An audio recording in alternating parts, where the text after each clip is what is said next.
If you spend most of your time on a construction site, you'll know that hitting your head can be part of the job.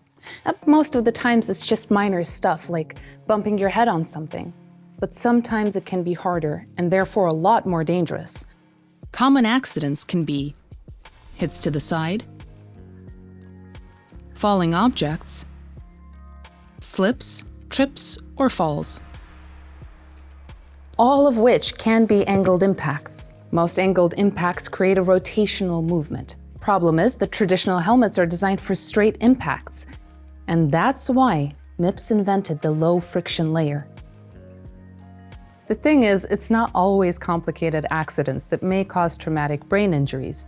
Rather, it may be accidents like objects striking the helmet from the side, falling objects hitting the helmet from above, or simply you taking a tumble.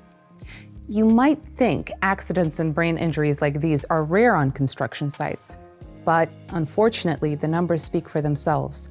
Statistically, there is a high risk for suffering traumatic brain injuries when you're working on a construction site. Our brains consist mostly of water. The brain and the cerebrospinal fluid fills up most of the skull, pretty much like the fluid in this.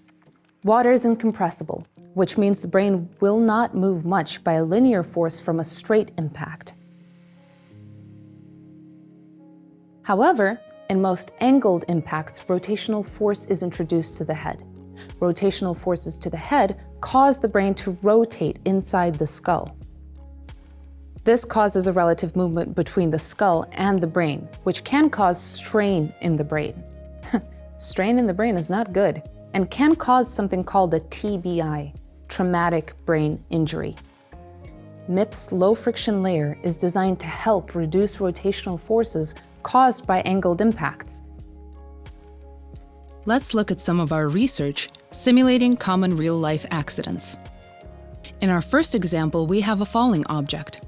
Look at how the Mips layer allows the helmet to move relative to your head, causing less movement of the head on impact.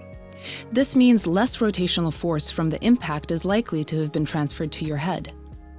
This is the purpose of the Mips system, to decrease the rotational force on impact and help reduce the risk of brain trauma. We also use the Mips virtual test lab to really understand the head kinematics during a fall. In these simulations, we see a good effect of the Mips low friction layer. Whether it is from falling, striking your head against an object, or getting hit by a falling object, most angled impacts create a rotational energy and may cause strain in the brain. So, choose a helmet equipped with the Mips safety system, designed to help reduce rotational forces to the head in angled impacts.